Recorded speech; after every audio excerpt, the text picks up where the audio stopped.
दोस्तों, स्वागत है आपका श्री राम जी की संपूर्ण जीवन कथा के भाग 5 में और साथ ही स्वागत है आपका मेरे YouTube channel total talent with knowledge में। आइए दोस्तों, अब हम अपनी राम कथा को जारी रखते हैं। तो सीता जी की खोज मिलने पर सभी वापिस किष्किंधा नगरी की ओर चल पड़ते हैं।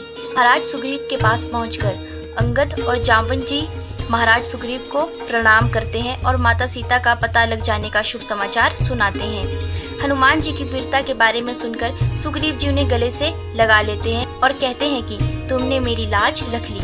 इसके बाद सुग्रीव जी वानरों सहित श्री राम के पास पहुँचे। उन्होंने श्री राम व लक्ष्मण जी को हनुमान जी के पराक्रम और बुद्धि कौशल के विषय में बताया तथा माता सीता के मिलने का शुभ समाचार भी सुनाया। माता सीता की कुशलता जानकर श्री राम का हृदय पुलकित हो उठा। उन्होंने उठकर हनुमान जी को गले से लगा लिया और अपना आभार प्रकट किया। हनुमान जी ने माता सीता के कष्टमय जीवन के विषय में विस्तार से श्री राम जी को बताया और उनका संदेश सुनाया कि यदि आप 2 महीने तक वहां नहीं पहुंचे तो रावण उनका वध कर देगा। उसके पश्चात हनुमान जी ने सीता जी द्वारा दी गई चूड़ामणि भी श्री राम जी को दी। श्री राम उस चूड़ामणि को पहचान गए थे। चूड़ामणि लेकर श्री राम बहुत अधिक भावुक हो उठे। उनकी आंखों से अश्रुओं की धाराएं बहने लगी। श्री राम ने माता सीता के बारे में हनुमान जी से बहुत से प्रश्न पूछे, क्योंकि वे माता सीता की कुशलता के विषय में सोच कर बहुत अधिक परेशान व व्याकुल थे। हनुमान जी ने सुझाव दिया कि अब बिना देरी किए रावण के विरुद्ध युद्ध की तैयारी कर देनी चाहिए। हनुमान जी ने लंका दहन के बारे में भी श्री राम को बताया और कहा माता सीता को कष्टों से छुटकारा दिलाना चाहिए। श्री राम ने पूरी स्थिति से परिचित होकर सुग्रीव जी से गंभीरता पूर्वक युद्ध की तैयारी करने के लिए कहा। हनुमान जी के लंका से वापस लौटने पर श्री राम ने युद्ध के विषय में हनुमान जी से परामर्श किया। श्री राम ने हनुमान जी से कहा, माता सीता की खोज करके आपने मुझ पर और रघुकुल पर जो कृपा की है, मैं उसे कभी नहीं भुला सकता। मैं सदा आपका आभारी रहूंगा। मैं ये ऋण कभी नहीं उतार पाऊंगा। इसके बाद श्री राम ने समुद्र पार करने की समस्या पर विचार विमर्श किया और कहा कि हम रावण जैसे महाबलशाली को किस प्रकार पराजित कर पाएंगे। सुग्रीव जी ने श्री राम को धैर्य बंधाते हुए कहा कि विपत्ति के समय साहस के साथ काम लेना चाहिए। परिश्रमी मनुष्य के लिए कोई न कोई मार्ग अवश्य ही निकल आता है। युद्ध की तैयारियां की जाने लगी। वानर सेना सहस्त्रों की संख्या में एकत्रित हो गई। श्री राम ने अपने विचार बताए। आज का दिन बहुत शुभ है। आज उत्तरा फाल्गुनी नक्षत्र है। इसी नक्षत्र में माता सीता का जन्म हुआ था। युद्ध के लिए आज ही सेना प्रस्थान करेगी। महाराज सुग्रीव की आज्ञा पाते ही सेनापति नल ने वानर सेना को प्रस्थान का आदेश दिया। श्री राम, लक्ष्मण और सुग्रीव जी की जय जयकार करते हुए वानर सेना आगे बढ़ी तथा महेंद्र पर्वत पर जाकर रुक गई। श्री राम की सेना के महेंद्र पर्वत पर पहुंचने की सूचना पाकर लंकावासी अत्यधिक भयभीत हो उठे। हनुमान जी द्वारा लंका को जला देने के कारण उनका मन पहले से ही भय से व्याप्त था। वे चिंतित थे कि जिनका एक दूत इतना वीर और बलशाली है तो वह स्वयं कितने बलशाली होंगे। लंका वासियों को चिंतित देखकर विभीषण जी ने रावण को समझाने की कोशिश की। भ्राता रावण, हमें राम जी से शत्रुता नहीं करनी चाहिए। इसी में राक्षस जाति का भला है। आप सीता को लौटा दे। वानरों की विशाल सेना युद्ध के लिए समुद्र के उत्तरी किनारे पर डेरा डाले खड़ी है। विभीषण जी के मुंह से सीता को लौटाने की बात सुनते ही रावण अत्यधिक क्रोधित हो उठा। उसने विभीषण को फटकारा, उनका बहुत अपमान किया और लंका से चले जाने के लिए कहा। रावण ने सभा भवन में पुत्रों, मंत्रियों और सेनापतियों को बुलाकर उनसे विचार प्रकट करने को कहा, किंतु रावण का विरोध करने का साहस कौन करता। सबने उसकी बात को ठीक बताया। विभीषण जी ने रावण को एक बार फिर समझाया कि शत्रु की शक्ति को कम नहीं समझना चाहिए। सबका हित इसी में है कि आप सीता को राम के पास भेज दें। विभीषण की सलाह सुनकर रावण का क्रोध फिर से भड़क उठा। उसने विभीषण पर राम का शुभ चिंतक होने का आरोप लगाया और उन्हें फटकारते हुए कहा कि यदि तुम राम के हित चिंतक हो तो उसके पास चले जाओ। अपमान से पीड़ित होकर विभीषण जी ने लंका को त्यागने का निश्चय कर लिया, किंतु जाते जाते उन्होंने रावण को सावधान करते हुए कहा, जब व्यक्ति के सिर पर मृत्यु मंडराने लगती है तब उसे किसी की सलाह अच्छी नहीं लगती। मैं जा रहा हूँ, लंका के बुरे दिन आ गए हैं। ये कहकर विभीषण जी अपने 4 मंत्रियों के साथ लंका त्याग कर आकाश मार्ग से श्री राम से मिलने के लिए चल दिए। विभीषण जी आकाश मार्ग से वानर सेना के निकट पहुंच गए। उन्होंने दूर से ही अपना और मंत्रियों का परिचय दिया तथा लंका छोड़ने का कारण भी बताया। सुग्रीव जी ने श्री राम के पास जाकर विभीषण जी के मंत्रियों सहित शरण मांगने के विषय में बताया। साथ ही ये शंका भी प्रकट की कि ये 5 रावण के गुप्तचर हो सकते हैं और जो शायद हमारा भेद देने आए हैं। जो व्यक्ति अपने भाई का नहीं हो सका वह हमारा कैसे हो सकता है। श्री राम ने सुग्रीव जी को समझाया, इस समय इन्हें अपनी ओर मिला लेना ही उचित होगा। वे हमारी शरण में आए हैं। शरणागत की रक्षा करना हमारा धर्म है। यदि रावण भी आकर शरण मांगेगा तो हम उसे भी शरण में ले लेंगे। इसलिए विभीषण जी और मंत्रियों को सम्मान पूर्वक हमारे पास ले आओ। हनुमान जी जाकर विभीषण को ले आए। विभीषण जी ने आते ही श्री राम के चरणों में गिरकर शरण मांगी। श्री राम ने विभीषण जी को उठाकर अपने पास बिठा लिया। श्री राम ने विभीषण जी से लंका के विषय में पूछा। विभीषण जी ने लंका और रावण की शक्ति परिचय देते हुए कहा, रावण की वीरता के विषय में सभी जानते हैं कि वह महान योद्धा है। उसके पराक्रम से देवता तक कांप जाते हैं। उसने यमराज तक को बंदी बना लिया था। इसके पश्चात विभीषण जी ने लंका के अन्य योद्धाओं के बल और पराक्रम के विषय में जानकारी देते हुए बताया, कुंभकर्ण हमारा मंझला भाई है। उसका शरीर अत्यंत विशाल एवं चट्टान सा कठोर है। रावण का बड़ा पुत्र मेघनाथ बुद्धिमान और महाबलशाली है। इंद्र पर विजय पा लेने के कारण उसे इंद्रजीत भी कहा जाता है। उसकी वीरता से देवता डरकर छिप जाते हैं। रावण का सेनापति प्रहस्त है, जो युद्ध कला में अत्यंत निपुण है। इनके अतिरिक्त लंका के अन्य वीर योद्धाओं में अतिकाय, अकंपन, महोदर आदि के नाम प्रमुख है। रावण न केवल बलशाली है बल्कि वे महान तपस्वी भी है। वे भगवान शिव का परम भक्त है। उसे शिव और ब्रह्मा से भी अनेक वरदान मिले हुए हैं। श्री राम ने विभीषण जी को आश्वासन दिया कि इन सबको पराजित करके मैं तुम्हें लंका नरेश बनाऊंगा। विभीषण जी ने भी श्री राम को पूर्ण सहयोग देने का वचन दिया। तब श्री राम ने लक्ष्मण जी से समुद्र का जल मंगाकर विभीषण जी का राज तिलक किया तथा उन्हें लंका का राजा घोषित कर दिया। लंका तक पहुंचने के मार्ग में समुद्र पार करना एक कठिन समस्या थी। श्री राम 3 दिन तक समुद्र के किनारे बैठकर उससे मार्ग देने की प्रार्थना करते रहे, किंतु समुद्र ने मार्ग न दिया। तब श्री राम ने क्रोध में धनुष पर बाण चढ़ाकर उसे सुखा देने की धमकी दी। श्री राम का क्रोधित रूप देखकर समुद्र भय से कांपते हुए मनुष्य रूप में प्रकट हुआ और श्री राम से क्षमा मांगी। समुद्र ने श्री राम से कहा कि सुग्रीव के सेनापति नल नील ने अपने पिता से समुद्र पर पुल बनाने की कला सीखी हुई है। आप उसे पुल बनाने के लिए कहे। आप धनुष पर चढ़ाए बाण को उत्तर दिशा की ओर छोड़ दे, इससे वहां बसे अधर्मियों और दुष्टों का अंत हो जाएगा। समुद्र की सलाह मानकर श्री राम ने बाण को समुद्र के उत्तर दिशा की ओर छोड़ा। इससे उस क्षेत्र के समस्त दुष्टजन मारे गए और वह क्षेत्र रेतीला हो गया।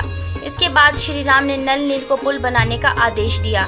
नल नील ने वानरों को समुद्र में श्री राम का नाम लिखकर पत्थर और चट्टानें फेंकने के लिए कहा। इस प्रकार 5 दिनों में ही पुल बन गया। लंका जाने से पहले श्री राम ने समुद्र तट के पास महादेव जी के शिवलिंग का निर्माण कर उनकी पूजा अर्चना की और उनसे लंका पर विजय पाने का आशीर्वाद मांगा। जिस जगह पर श्री राम ने शिवलिंग की पूजा अर्चना की वह स्थान आज रामेश्वरम द्वीप के नाम से जाना जाता है और महादेव का वह शिवलिंग रामेश्वरम ज्योतिर्लिंग के नाम से विख्यात है। तो शिवलिंग की पूजा अर्चना करने के बाद श्री राम सुग्रीव, हनुमान, जामवंत, अंगद, नलनील और समस्त वानर सेना के साथ सेतु से होते हुए लंका की ओर चल पड़े। पुल द्वारा समुद्र के पार पहुंच गई। वहां सेना ने सुबेल पर्वत पर डेरा डाल दिया। शुक और सारण श्री राम की सहृदयता और मधुर स्वभाव से प्रभावित होकर रावण के पास पहुंचे। उन्होंने रावण के सामने राम की प्रशंसा की। रावण उन्हें महल के ऊपरी भाग में लेकर गया तथा उन्हें राम की सेना के वीरों का परिचय कराने का आदेश दिया। सारण ने नल को दिखाते हुए कहा कि वह सुग्रीव का सेनापति नल है, जो कि बार बार गर्जना कर रहा है। जो वीर जमाई ले रहा है वह बाली का पुत्र अंगद है। ऋक्षों के नेता जामवंत है, जो बीच में खड़े हैं। वह जो निडर होकर चल रहा है उससे तो आप परिचित ही है। वे लंका को जलाने वाला हनुमान है। हनुमान के साथ धनुष बाण धारण किए राम है। राम के दाईं ओर उनका छोटा भाई लक्ष्मण है। लक्ष्मण के बाईं ओर आपके भाई विभीषण बैठे हैं। राम ने विभीषण को लंका का राजा बना दिया है। इसके साथ सुग्रीव बैठा हुआ है। सारण ने रावण को समझाया, हे लंकेश, अकेले राम ही लंका पर विजय पाने के लिए काफी है। उनके साथ के योद्धाओं को पराजित करना कठिन है। अभी भी समय है, आप सीता को लौटाकर राम से मित्रता कर लें। शुक ने भी यही सलाह दी। शुक और सारण की बातें सुनकर रावण ने उन्हें फटकार कर चले जाने के लिए कहा। जब रावण महल में गया तो उसकी पत्नी मंदोदरी ने भी सीता को लौटाकर युद्ध न करने की सलाह दी, किंतु उसने माता सीता को न लौटाने की जिद न छोड़ी और सेना को युद्ध के लिए तैयार होने का आदेश दिया। श्री राम ने रणनीति के अनुसार सेना को 4 भागों में बांटा और सवेरा होते ही लंका के चारों ओर घेर लेने का आदेश दिया। लंका के चारों ओर प्रवेश द्वारों पर आक्रमण करने के लिए दल तैनात किए गए। श्री राम स्वयं सुबेल पर्वत पर चढ़कर लंका की स्थिति को समझने लगे। वानर सेना द्वारा लंका को घेर लिया गया। श्री राम ने युद्ध को टालने के लिए समझौते की कोशिश करने का निर्णय लिया। उन्होंने अंगद से लंका जाकर रावण को समझाने के लिए कहा कि वह सीता को लौटा दे, अन्यथा अपने संपूर्ण वंश के नाश के लिए तैयार हो जाए। श्री राम की आज्ञा पाकर अंगद ने लंका में प्रवेश किया। श्री राम का शांति प्रस्ताव लेकर अंगद जी रावण की सभा में पहुंचते हैं। अंगद जी रावण से कहते हैं कि वे राजदूत है, इसलिए पहले उन्हें बैठने के लिए यथोचित आसन और सम्मान दिया जाए। उसके पश्चात वे अपने स्वामी का शांति संदेश सुनाएंगे। रावण तिरस्कार पूर्ण स्वर में कहता है कि राजा के भेजे दूत को राजदूत कहा जाता है। जंगल में रहने वाले किसी वनवासी के द्वारा भेजे वानर को वह राजदूत नहीं मानता। रावण की इन बातों को सुनकर अंगद जी कहते हैं कि इस अपमान पर वह बिना संदेश सुनाए वापस जा सकते हैं, किंतु इससे युद्ध अवश्यंभावी होगा, इसलिए वे राज्यसभा में अपने लिए राज्योचित आसन का निर्माण स्वयं करेंगे। अंगद जी अपनी पूंछ लंबी कर उसके घेरे से रावण के सिंहासन से भी ऊंचा आसन अपने लिए बनाते हैं और उस पर विराजमान होकर गर्व से श्री राम का शांति प्रस्ताव रावण को सुनाते हैं। अंगद जी कहते हैं कि श्री राम अपने एक बाण से तीनों लोगों को नष्ट करने की शक्ति रखते हैं, इसलिए रावण के लिए हितकार होगा कि वह माता सीता को सम्मान पूर्वक श्री राम को लौटा दे और अपने पूरे कुटुंब सहित श्री राम की शरण में चला जाए। श्री राम कृपा निधान है, वे अवश्य उसे क्षमा कर देंगे। किंतु रावण अंगद जी के शांति प्रस्ताव का उपहास उड़ाता है और कहता है कि इस शांति प्रस्ताव के पीछे राम का भय परिलक्षित हो रहा है। राम के हाथ पांव युद्ध के नाम पर कांप रहे हैं। इस पर अंगद जी रावण को सीता स्वयंवर का प्रसंग स्मरण कराकर उसे बुरी तरह अपमानित करते हैं। अंगद जी कहते हैं कि सीता स्वयंवर में रावण ने भी भाग लिया था और वह शिव धनुष को हिला तक नहीं पाया था, जबकि प्रभु राम ने उस धनुष को उठाकर तोड़ दिया था।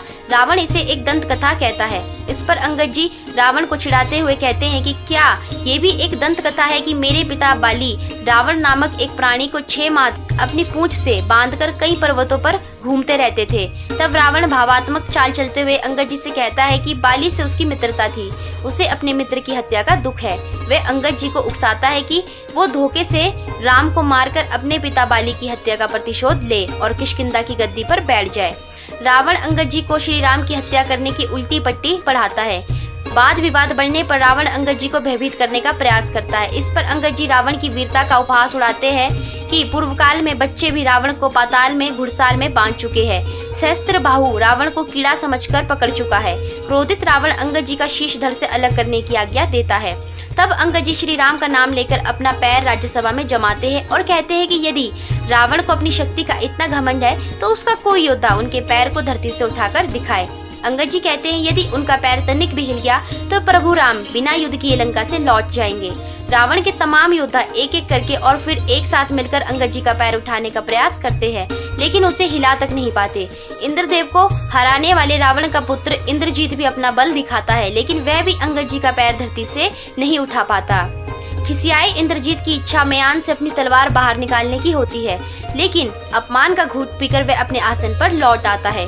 तब रावण अपने सिंहासन से नीचे उतरकर स्वयं अंगद जी के पैर उठाने के लिए झुकता है।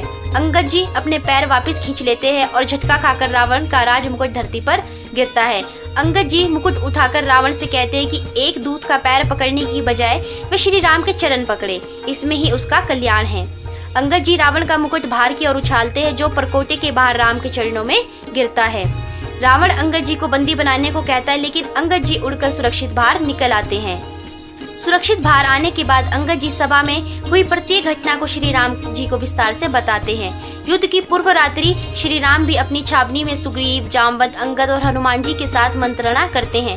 श्री राम कहते हैं कि वे अंतिम क्षणों तक रावण के साथ युद्ध टालना चाहते थे, किंतु रावण ने इस अंतिम अवसर को भी ठुकरा दिया है। अब युद्ध होना निश्चित है। अनेक ऋषि मुनि इस धर्म युद्ध को अपनी आध्यात्मिक शक्ति प्रदान करने के लिए साधनारत होते हैं। युद्ध के पहले दिन सूर्यवंशी राम सूर्योदय के साथ भगवान भास्कर की वंदना करते हैं। युद्ध आरंभ होता है। वानरों की एक टुकड़ी दुर्ग के द्वार तोड़ने में जुटती है। लंका के उत्तरी द्वार पर श्री राम, लक्ष्मण, सुग्रीव, जामवंत और विभीषण जी ने आक्रमण कर दिया। रावण ने बदले में अपनी चतुरंगी सेना को आक्रमण का आदेश दिया। राक्षस वानर सेना पर तलवारों और शूलों से आक्रमण कर रहे थे तथा वानर उन पर पत्थर और वृक्ष उखाड़कर फेंक रहे थे। दोनों पक्षों में घमासान युद्ध होने लगा। हर तरफ हाथियों के चिंगाड़ने और घोड़े के हिनहिनाने की आवाजें गूंजने लगी। अनेक योद्धा युद्ध में मारे गए तथा कई घायल हो गए। युद्ध के पहले दिन रावण का पुत्र प्रहस्त लक्ष्मण जी के हाथों मारा जाता है। दूसरे मोर्चे पर हनुमान जी रावण के असुर दुर्मुख से युद्ध करके उसका वध कर देते हैं तथा रावण के भतीजे मकराक्ष का वध श्री राम के हाथों होता है। अपने 3 तेजस्वी वीरों को खोकर रावण बहुत दुखी होता है, किंतु उसकी आंखें अभी भी नहीं खुलती। वह स्वयं युद्ध भूमि में जाने की घोषणा करता है। युद्ध के दूसरे दिन श्री राम और रावण के मध्य प्रथम संग्राम छिड़ जाता है। श्री राम रावण के हर अस्त्र शस्त्र को काट देते हैं। जब श्री राम रावण के हर अस्त्र शस्त्र को काट देते हैं तब रावण महादेव से वरदान में प्राप्त चंद्रहास तलवार से श्री राम पर आक्रमण करता है। श्री राम अपने बाण से चंद्रहास तलवार के 2 टुकड़े कर देते हैं। तब प्रथम बार रावण के मुख पर भय की लकीरें साफ दिखाई देती हैं। इसके पश्चात श्री राम कहते हैं कि तुम असुरों की कोई युद्ध नीति नहीं होती, लेकिन रघुवंशी युद्ध धर्मों का पालन करते हैं। युद्ध धर्म कहता है कि शस्त्रहीन पर वार नहीं करना चाहिए। इसलिए श्री राम रावण को जीवित किंतु अपमानित करके छोड़ देते हैं और अगले दिन नए शस्त्र लेकर लड़ने आने के लिए कहते हैं। रावण अपना टूटा रथ वहीं छोड़कर टूटे अहंकार के साथ पैदल युद्ध भूमि से लौट जाता है। तो दोस्तों, आशा करती हूँ कि अभी तक की श्री राम जी की संपूर्ण जीवन कथा को सुनने में आपको आनंद आया होगा। और अगर आपको वीडियो अच्छी लगी होगी तो वीडियो को लाइक करके चैनल को सब्सक्राइब करके बेल आइकन को प्रेस कर दीजिएगा। और जाने से पहले एक बार मेरे साथ प्यार से बोलिए, दशरथ नंदन सियापति रामचंद्र भगवान जी की जय।